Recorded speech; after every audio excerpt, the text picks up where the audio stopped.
How's it going, everybody? Welcome to learning how to play Battletech. I've had a few of my friends, uh, personal and work thereof, have asked me to kind of go over the basic, quick rules of how to play Battletech with battle mechs only. I'm gonna go over some of the most important things. Um, Not go into super detail, but get into to the point where you can actually shoot each other and go on from there. Um, So what we'll do first is things that you're gonna need. The first thing you're gonna need are your battle sheets, your record sheets. You can get these through the beginner boxes. Also, you can get them online, which I'll show you here how to find your record sheets online. If you punch in the website above, which is located right up here, battletech.com, you'll go over to where all the download section is. There's also quick start rules here too as well. So if you don't seem to have them or can't find your quick start book, they are all here. If you scroll down a little further, you'll find the record sheets of every single box set that was released by Catalyst Games. So we will be going into here, most likely wave 1 and wave 2 of the clan invasion. So we'll briefly go into there, but you'll click on the PDF file, and to make things really super simple, you go into the table of contents and pick the mech that you'll be piloting. This one also has Inner Sphere and Clan, so this will really help you find the right one. So I'm going to go over the Timberwolf to show you what we're talking about. This will be the mech I will be using against 2 players, and this will display on every single battle sheet or record sheet the type of mech, what it's called. Your mech data will include all of your weapon systems, where the weapons are located, how much heat each weapon will produce, how much damage each weapon will produce. It also shows you what your short, medium, and long range are for each weapon system, which I will explain. Here's your movement points, which we'll have to go over. Here's walking. You have 5 hexes or 5 movement points to walk. For running, you go up to 8 and no more than that. This battle mech does not have any jumping capability like jump jets, so it will be at 0. Most of your armor in all battle mechs is located in the front. This is where you want to get hit. This is your rear armor, as you notice that there's little to no armor in your rear. So being in the rear arc or the rear of your mech and you're being attacked, this is a bad scenario to be in. When you've suffered enough damage here, it goes into internal structure, which will also lead to your critical hits. If you get into a critical hit scenario, lots more damage can happen. Ammo explosions, you can get hit in the life support or where the cockpit is, which would be almost instant death. You can lose your engine, which is also death, and so on and so forth. This is also pretty important. I may cover this later on, but this is something you need to look for when you are taking so much damage that you're taking critical hits. The other piece you need to worry about is heat. This is very important, which I'm definitely going to cover to help you make sense of what heat does, how good it is, how bad it is, and how bad it could be. So we'll try to not briefly go over this, but this needs to be explained very well in detail. The next thing you're certainly going to need a whole lot of dice. 2d6, which is your 6-sided dice. You want to have at least multiples of the same color. So you want to have, for my example, I've got 2 different kinds of blues. I have a green, I have a red, I have a black, I have a white. You want to have whatever colors that you can. You want to have duplicates of, which will become very important when it comes to shooting multiple weapons, and also whether you're walking, running, or jumping, or if you're in the prone position. But you certainly want to have a whole lot of dice. I'll show you how much dice I have here later. But that's another critical thing you're going to need. Along with the battle sheets, you're going to want to have pencils. I prefer to be fancy. I laminate my stuff and I have dry erase markers. If you eventually go into that route, that's perfectly fine. I'm a little kid. I like to draw. I like to color. So dry erase is fun for me. It'd also be fun for you because you can always just wipe your finger or use an eraser and wipe it off. But pencils are certainly most preferred when it comes to erasing stuff because you're gonna be doing some erasing and some writing in and stuff. So that's pretty important. Um, or you could use I've seen people use like paper sleeves. You can put your record sheets in a paper sleeve and you can still use a dry erase marker, same thing, instead of laminating it. So that works too. One of the most important things that you're going to need is you're going to certainly need your rule book. I've got this big behemoth. I call it the Bible of Battletech. This one is the Total Warfare book. This one has every single rule of Battletech warfare. Not only is it about battle mechs, it's also about infantry, aerospace. It goes over absolutely everything that you can think of. This is very important to have. I really like having this book because I can reference this a lot when I play my games with my friends that I have. This is very, very helpful. I really like this book. I can't stress this enough. You definitely need to have your rule book. The starter books or starter boxes have the books. They don't have this big behemoth of a book, but they've got the starter rules to help you get started, and then everything else you eventually learn. There's still things I'm still learning out of this book, but this is overkill for the new people. But this is certainly a great book to have. Depending on where you may find this may be about 30 to 40 bucks. It's a little pricey, but it's certainly very helpful to have. I highly recommend getting a Total Warfare book. And then, what you're also going to need is you're going to need a map. You're going to need a map to put your battle mechs on, to face your opponents, and I'll show you all the hexes and what everything else means. The camera where it's at is a little difficult to see, but you can see little hex marks. That's where you're going to place your mechs and make your movements and stuff. So I'll go over that here in just a moment. Another great tool to have is the master unit list. The website is www.masterunitlist.info, and this is really cool. I use this tool often when I go play my games so that I can determine what battle value I need to make for that particular scenario. Some scenarios require no more than 9,000 or 15,000 battle value, which is pretty important. You want to be within that parameter so that the game is fair between all opponents. So what you'll do here is you go to Force. My list may still be here, but we'll see. Go to Total Warfare Builder, and it's not there. That's okay. That's okay. So I'm going to show you how this works. So we're going to be we're going to type in Timberwolf. It's going to search in its database, and we're going to pick the Timberwolf Prime. We're going to make some adjustments because I'm going against two opponents to even the playing field for me. This is really helpful, mostly because it does all the mathematical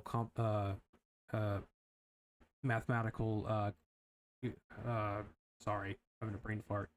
All the adding and subtracting, it does it all for you, so you don't have to sit there with a calculator and screw with it. So the base battle value of this battle mech is 2,737 at Guttery 4 and Piloting 5, which again, I'll explain what that means. So we're going to adjust this to 2 and to 3. So the lower number you go, it's based off like a rank system. So let's say Gunnery skill of 5 and Piloting of 4. You're like a newbie mech warrior. You're brand new, just out of school kind of sort of thing, if you want to call it that. But as time goes on, you've gained better skills. You've got some kills under your belt. You start, getting better at your battle mech. So I'm doing 2 and 3. So I'm more of in the elite era, or elite rank, if you want to call it that. So now here's the base battle value of my Timberwolf, and this is the adjusted number. So as you can see, it's jumped up considerably. This means that my rolls to shoot are easier. Now I'm going to add the other two mechs that I'm going to be battling against. One of them is called the Cat. We're going to use the Prime version. And then the other battle mech that I'm going to be facing off against is the Ebon Jaguar. Jag Prime. And we will adjust these, I think, very slightly, because I'll be playing these characters as well. So my Timberwolf itself is roughly 45, almost 4,600. So 33, 25, 4, 5. Actually, I may need to adjust that. So we'll go back to 4. I want to make this an even playing field for me, just to kind of help teach you. Okay, so this is a little bit closer. So we'll do 4 and 4 for my 2 enemy opponents and then myself, so that it's just even. We want to make this as even as possible, because I'm certainly outnumbered on 2 versus 1. So this is very helpful to build your lance or your star and determining what your battle value is, and then how you can adjust it from there to play your game. This is also helpful for those who are going to play just one-on-one. You just put your battle mechs that you're going to use and adjust your gunnery and piloting as needed. It's going to be pretty important later on. This is the sequence of play. The first thing is the initiative phase. We're going to determine who moves first and who moves last. Movement phase. This is when each of your units, or its unit, if you're rolling with 1 and your opponents are rolling with 1, where they go in direction. Are they going to run? Are they going to walk? Are they going to stay still? Or are they going to jump? Weapon attack phase. This is the shooting phase. This is the phase that everybody loves, because we love firing at each other, because that's the fun part. And we'll go over that. We're going to actually skip the physical attack phase, because this requires a different table and a little bit more mechanics that are involved. So we're going to skip physical attack. We're just going to go just the basic rules of just pure engagement. I will cover physical attack as such as kicking, punching, charging, death from above, and also clubbing or picking up a melee weapon off the ground, such as like another mech's arm, for example, and using it as a weapon. Heat phase, like I mentioned before, we're going to definitely go into heat phase, because this is very important, because everything you do creates heat. Whether that's walking, that's running, that's shooting, or being set on fire. All of that plays into whether you're able to continue to move, or you're going to have issues with movement, or issues firing, or worst case scenario, you shut down.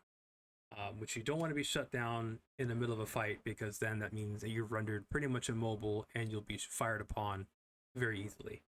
And then end phase, you resolve all issues, such as, let's say your pilot was injured and they're rendered unconscious. You want to see if they wake up for the next turn. This also concludes anything that has happened on that field, and also if victory conditions have been met. Once end phase is done, it's a clean slate. You take off all the dice off the floor, off the map, and you go back to initiative phase. Okay, initiative phase. Each player is going to roll 2d6, which is 2 rolls of 2 dice, or 6-sided. The highest roll wins initiative. And what does that mean? Whoever wins the initiative, you would think that they actually would go first. They do not. The person who has the lowest roll on initiative is actually going to move first.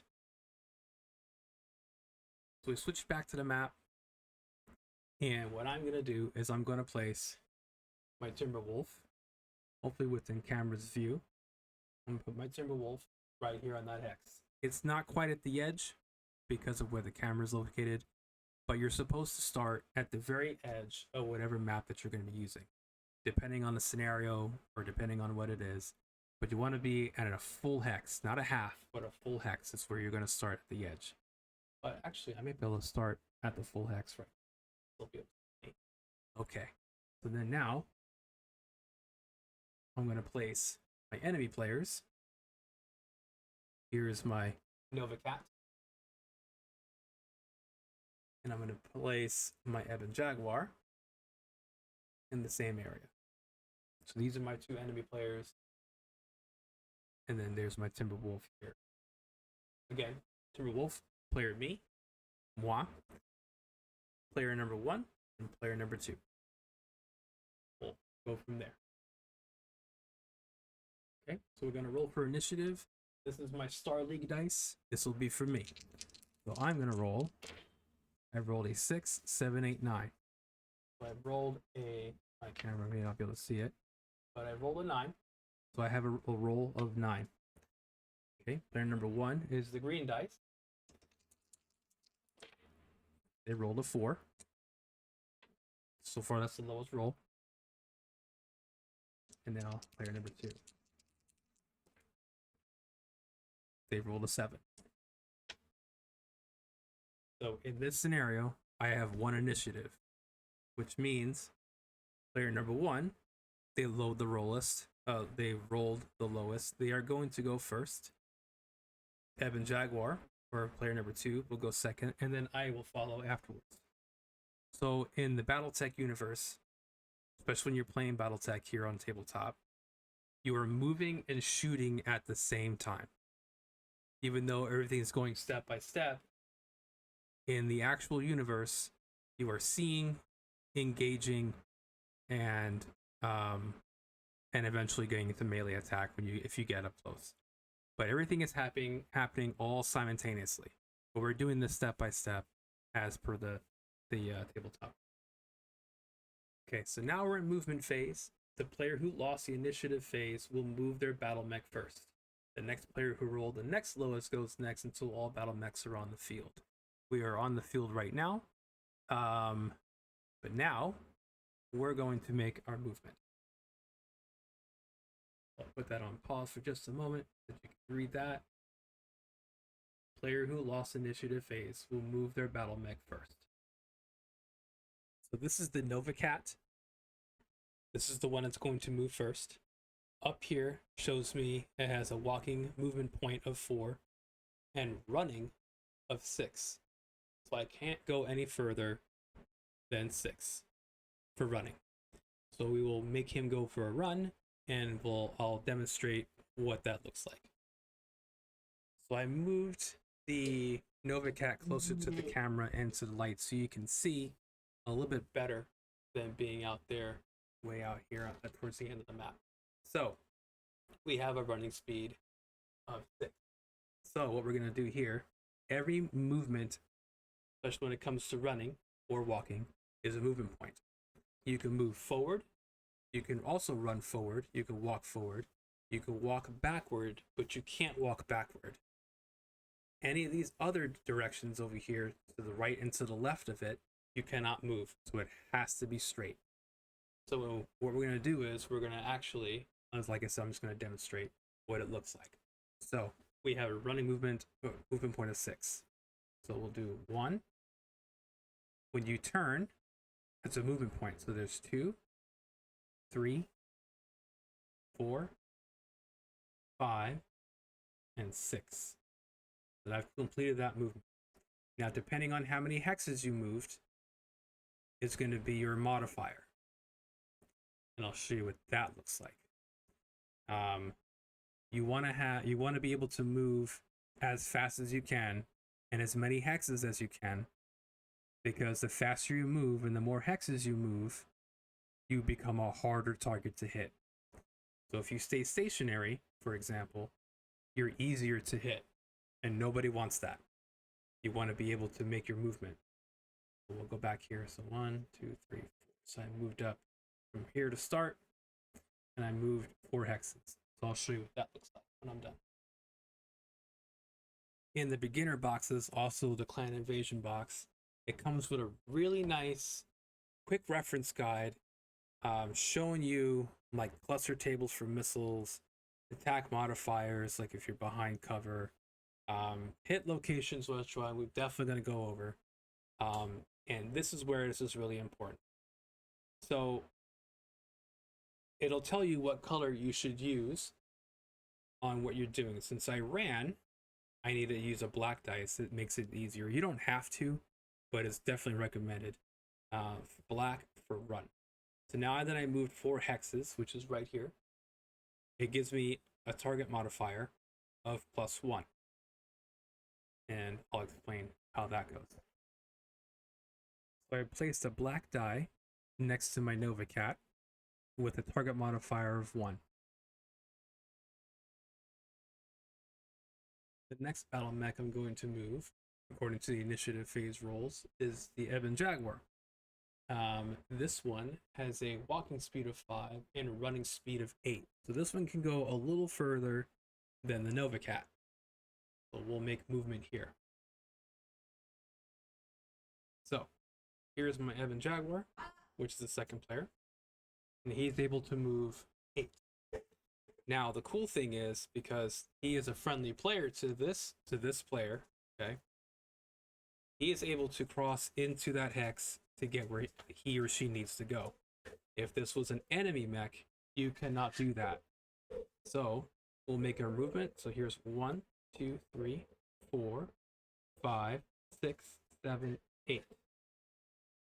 Since I started from here, I moved 1, 2, 3, 4, 5, 6 hexes. On the attack modifiers table, since I moved 6 hexes, it gives me a +2. My Timberwolf has a movement speed, run speed of 8. And what I'm going to use is I'm actually going to go up in some level terrain. So I'll explain that. So this is a level 1. The camera may or may not focus on that, but it's a level 1, which means I'm going up a level, which removes a movement point from me. Same thing when if I'm going downhill, you still lose a movement point going back down to regular level. So I'm going to do, here's 1, 2, 3, 4, 5, 6, 7, 8. I moved a total of 1, 2, 3, 4, 5 hexes. That's going to give me a modifier, also 2.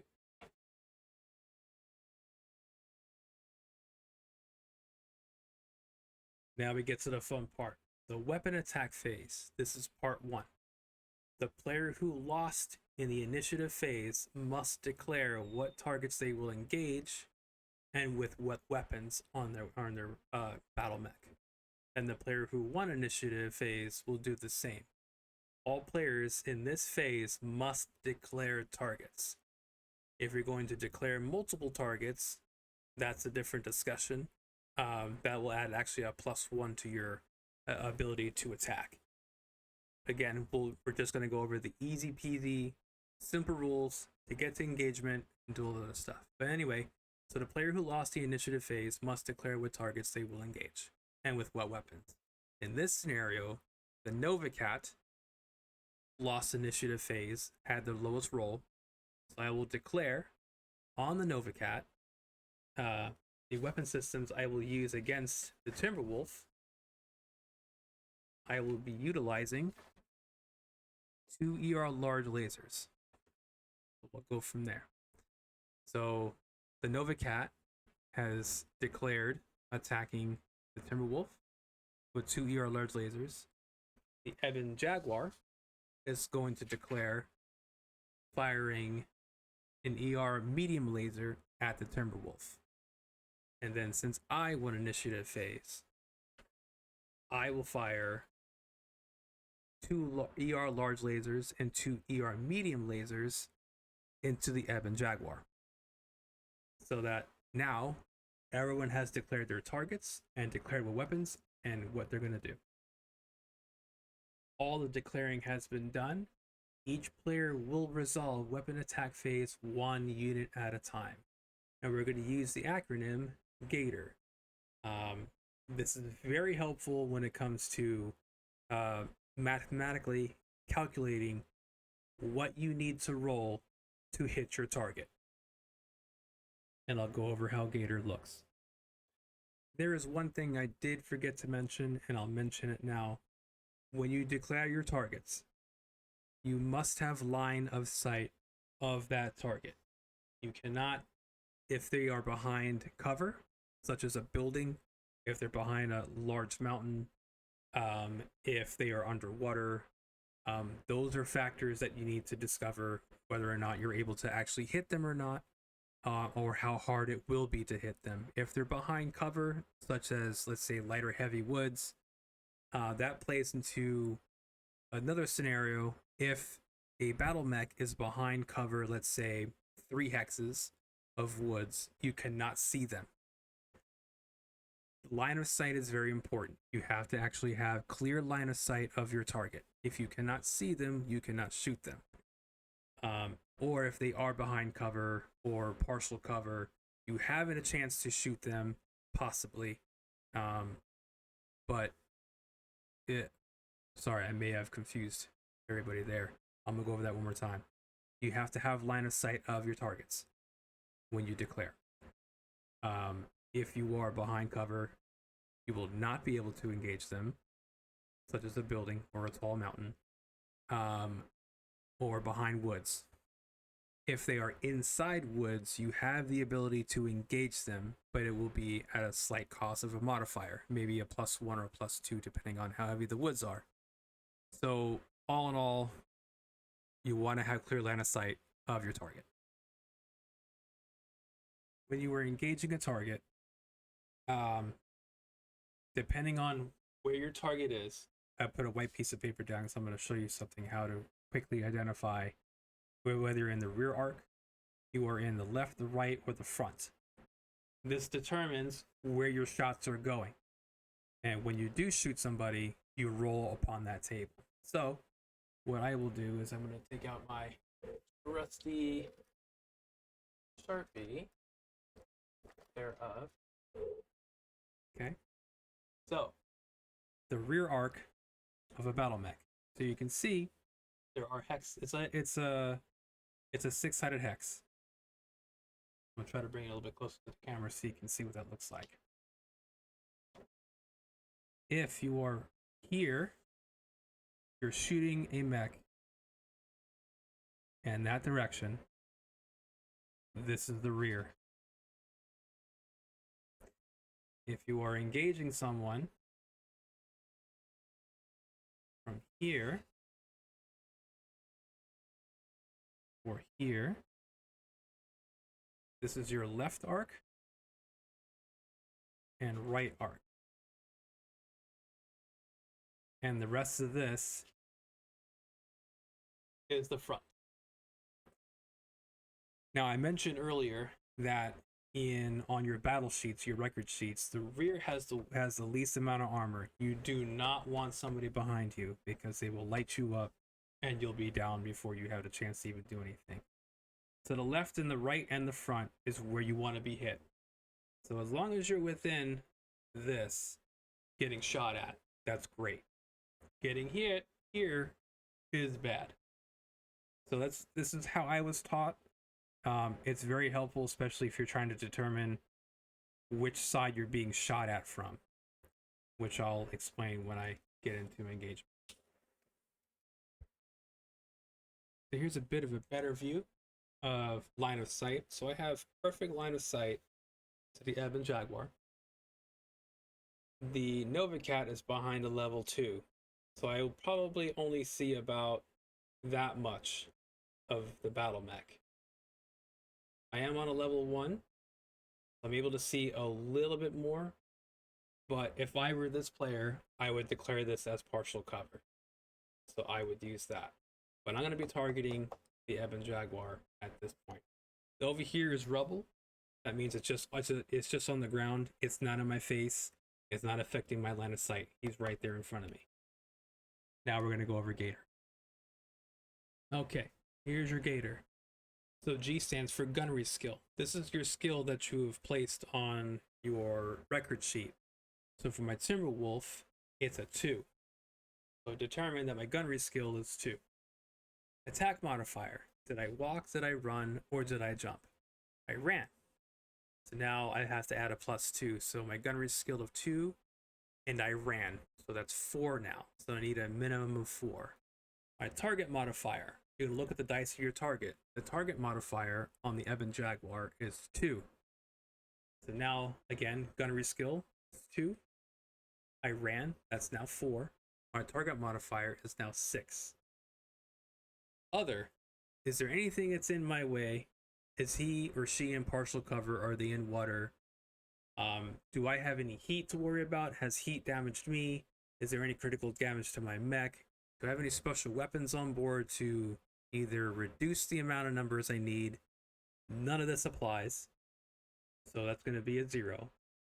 Now range. Now this is depending on what weapons I am going to use. This will determine if I'm within short range. Medium is a +2, and long range. Because the further they are with a weapon, the harder it becomes to hit them with it. So we're going to determine whether we're at short range, medium, or long with the weapons I've declared. So we're going to go and reference my sheet, my mech data, and down here are my weapons. So we declare that we're going to be firing the medium lasers and the large lasers.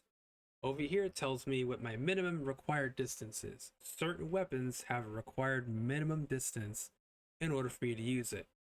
Certain missiles, PPCs, will give you a minimum range of whatever. It could be 3, it could be 5. It just depends on what that weapon system is. I'm going based off of memory, so forgive me if I'm wrong. But short range, 5 hexes, medium range is 10, and long range is 15 for the medium lasers. My large lasers, short range is 8, medium range is 15, and long range is 25. So we're going to determine on the map how far I am. So here's my Timberwolf, and I'm engaging the Ebon Jaguar.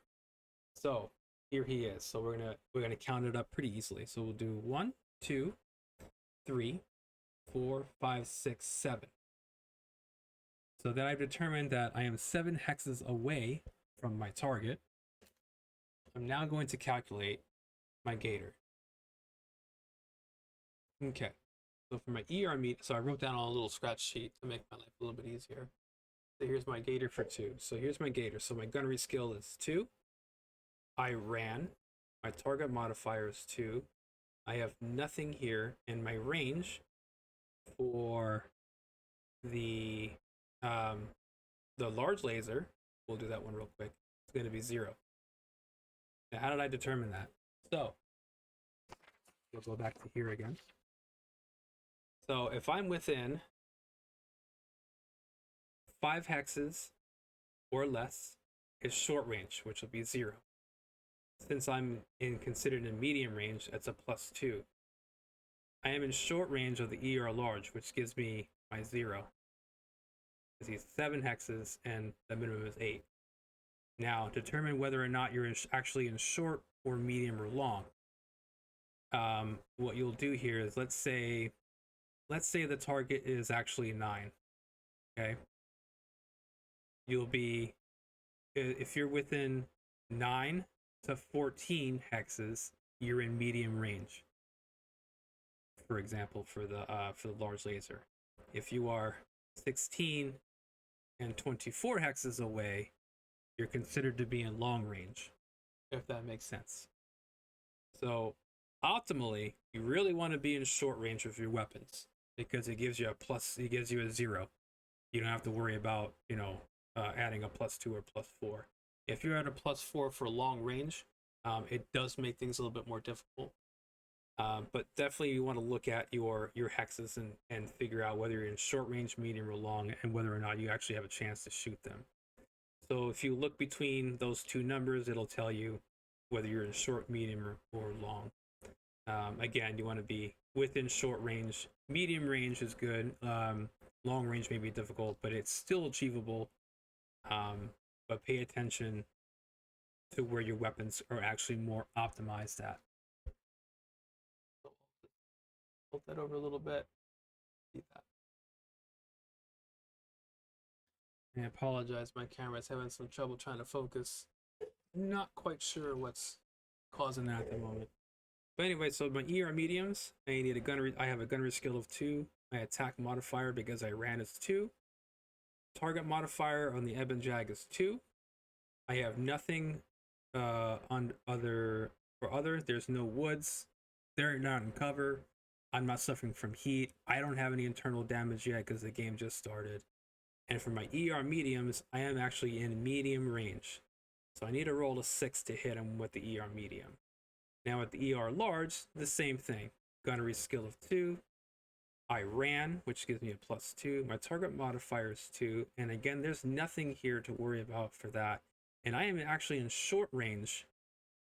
I'm sorry, I did math wrong. Man, my brain's fried. Apparently I can't add. So on the medium range, I actually need to roll an 8. I'm looking at the one on the bottom. So I need to roll a 6 for ER large. So in order for me to hit with my 2 ER large and my 2 ER mediums, I need to roll an 8 or better. And my ER large, I need to roll a 6 or better. And that's how you determine Gator. Okay. So with these dice, I'm going to fire. As you can see, I have 2 of the same color. And I'm going to fire my 2 ER large lasers first. So, again, my Gator is a 6 in order to hit the Ebon Jag. I'm going to roll, hopefully roll very good. I rolled a 5 on the first roll. So that first large laser is a miss. I rolled a 12. Now this is special because this is very hard for me to do even when I play a real game. So I rolled a 12. So on my chart, since I fired both ER larges, 1 missed and 1 did hit. So there's now 10 damage going to the Ebon Jaguar, but we need to determine where that 10 damage is gonna go. And I'll roll that, show you how that looks. So we're gonna pull up the hit location table, and I gotta roll a 2d6. My camera's not cooperating with me at the moment. I need to roll a 2d6, so I need to roll 2 of these, and I'm gonna determine where that 10 damage goes. So I rolled a 9, and I am in his front arc. So here's my 9 that I rolled. Here's my Ebon Jag. Anyway, so I rolled a 9. So you look for where 9 is, and determining where you are, if you're on the left side, the front, the rear, or the right side. So since I'm here in the front of his arc, I'm doing 10 damage to his left leg. So here's the record sheet for the Ebon Jaguar. We determined the left leg has taken 10 damage. So then you're going to fill in the bubbles. 1, 2, 3, 4, 5, 6, 7, 8, 9, 10. That's a pretty good hit. I've taken off 10 points of armor on his left leg. But we're not done yet. So we determined with our Gator, we have to roll an 8 for my medium lasers. So we're shooting 2 medium lasers, 2 different colors, purple, my red. So I need an 8 or better to hit him with it. So we're gonna roll the dice. I rolled a 5, which is a miss. And I rolled a 7, which is also a miss. So both of my lasers, my mediums, have missed my target. Now we're going to talk about heat. So I fired 2 medium lasers, and I fired 2 ER large lasers. Each large laser is 12 points of heat, so there's 24 points of heat. So 24, so I'll just write 24 here. And then each medium laser is 5, so there's 10. So there's 34 points of heat. So on the chart here, what you can do, there's 2 ways you can do this. Usually what I do is I head to here first. You can also add up to here too if you want, and then you write down 34 points of heat at the very top here. And since I have a clan mech, all clan mechs have double heat sinks. I've got 34 of them, so I've just expended all of them. So I've maxed out. And because I ran, which is also a plus, I believe it's a +2. So really it's 36. So since all of my heat sinks have been used, now I go into the actual threshold of 2. Now down here it explains what each modifier does. So what if I had a heat level of 5, there's a little asterisk here indicating you need to look at the little box. At 5, it's -1 or -1 movement point. So I lose a movement point for walking and running, because at that point I'm overheating and it becomes, dangerous. When it goes a little higher to, let's say, 18, you can actually shut down right then and there after you've fired your weapons. Or 14. So it depends on whether it's going to add on to your modifier to fire. You lose movement points. You shut down. Ammo explosions can happen. You don't want to be anywhere up here, because the higher there is, the worse it gets. But since I ran and I used up all of my heat sinks to fire my laser, my ERs, I'm at 36. 34 were taken away, so I'm sitting at 2. This is very important to keep track of, because you don't want to overheat, and you sure as hell don't want to blow up. You don't want that either. That's bad news. Technically, by the rules, the Ebon Jaguar, or I'm sorry, the Nova Cat would have shot first, then the Ebon Jaguar, and then me.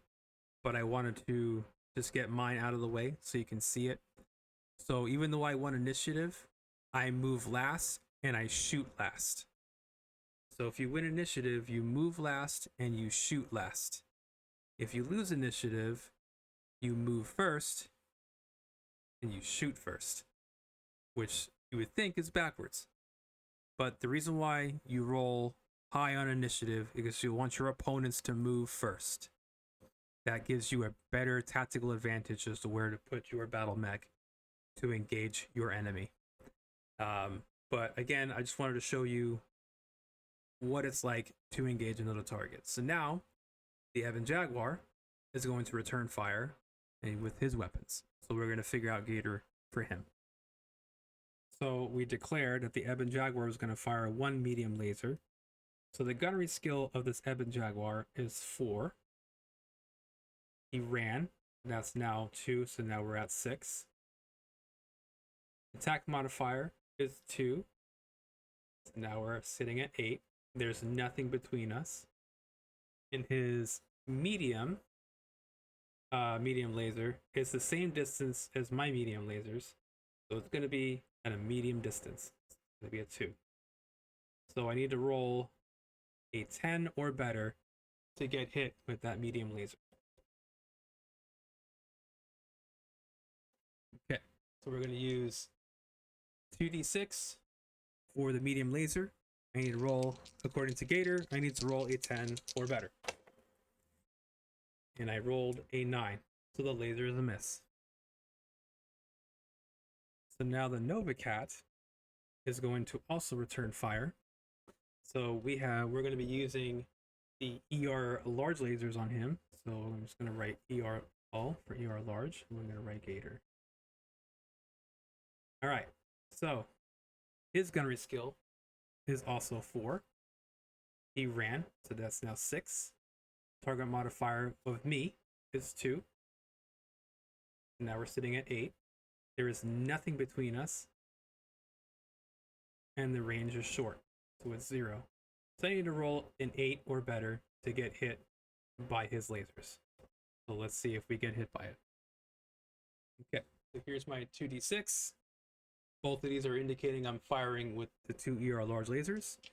And we have determined our GATOR needs to be 8 or better to get hit. Okay, 1 laser has hit. I rolled a 9. Second laser has hit. I've also rolled a 9. So they both make contact. Now I need to figure out where they're going to hit me at. So the first ER large laser, we're going to determine where that laser hits me. And I rolled a 6. So we're going to look at our reference chart. And I rolled a 6. And I'm in the front arc. So it's going to be right torso. So I'm going to take 10 damage to the right torso. So we're going to look for right torso on my record sheet on my armor diagram, and we're going to circle off 10. 1, 2, 3, 4, 5, 6, 7, 8, 9, 10. Okay, now I need to determine where the second one goes. So we're going to roll another 2d6. And I rolled 6, 7, 8, 9, 10. So I rolled a 10. So we're going to go back to the reference chart. And 10 tells me it's going to be my left arm. So I take 10 damage to my left arm. 1, 2, 3, 4, 5, 6, 7, 8, 9, 10. I have taken 20 points of damage, which now gives me, I have to do a pilot skill roll towards the end phase.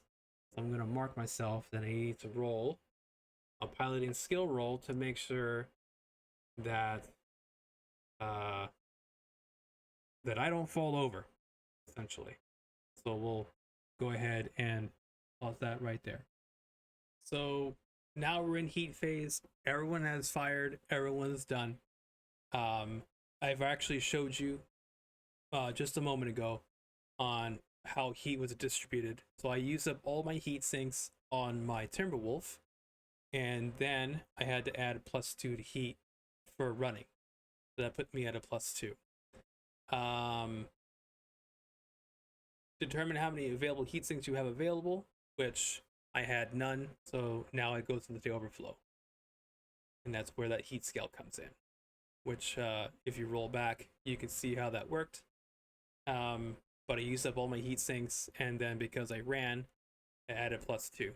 So now my heat scale, I'm sitting at a 2, which is still safe, which is still good. Something that you need to keep an eye on. Very important to remember. Okay, now we're in end phase. I was not rendered unconscious. If you were end up unconscious, you would have to do a piloting skill roll to see whether or not you you either wake up, or if you're still knocked out, you're knocked out that whole next turn. Which is bad. It becomes you're an immobile target, and they can actually do much more damage to you, and that's just bad news. Lingering heat effects, ammo tracking. Did you fire any weapons that actually require ammo, like an AC-10 or an AC-20? Did you fire any LRMs or SRMs? This is where you start tracking how much ammo you used. Are you actually on fire? Hopefully not. And you also, this is now you want to check for victory conditions. Is it a successful? If it's not, obviously the game still continues. This is when you clear all the dice from the field and you start a whole new round. So what we're going to do here is I'm actually going to show you what a piloting skill roll looks like. We'll do that right now. So I'm going to roll 2d6, and I'm going to determine whether or not I fall.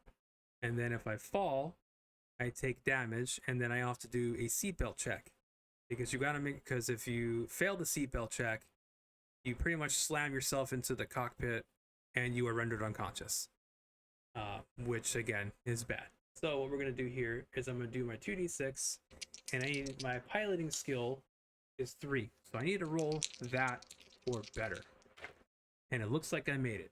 6, 7, 8, 9, 10. So I definitely made it. I'm still standing. And I'm still in the fight. And since we are in the end phase and victory conditions haven't been met, everyone has divvied out their heat. Nobody shot anything that actually required ammo. Now you clear the battlefield of your dice and you start over again. Just want to say thanks for sitting here with me for about approximately almost an hour. Hopefully I didn't make any mistakes. I'm going based off of what I've learned, memory. I have my book that I was referencing to back and forth. So hopefully I'm teaching you the basics of combat. I haven't shown you melee, like the physical attacks. But at that range, there was no physical attacks, available. That's something else I'll cover at a later time. But I just wanted to show you a quick way to start, get into the fight, and start, shooting each other. If you have any questions, please feel free to let me know. If I may have confused you, I will help you. I'll help you clarify anything I may have confused you on. And I can definitely go more in detail how each phase goes. If you would like me to do that, I can go over GATOR more. Anyway, just let me know if you have any questions or comments, and I can certainly help you. I play at the Gamers Guild in Phoenix. I'm typically there every Friday and sometimes Sunday. If you would like to come play, we would love new players, new people. We love to teach people how to play. We always bring extra mechs and extra toys and extra sheets and stuff, so feel free to come by. We'll definitely teach you how to play. And looking forward to getting blasted by somebody. So, y'all have a good day. Thanks for watching. Again, let me know if I can help you out with anything. If there's anything more that you would like to see, let me know, and we'll go from there. Take care.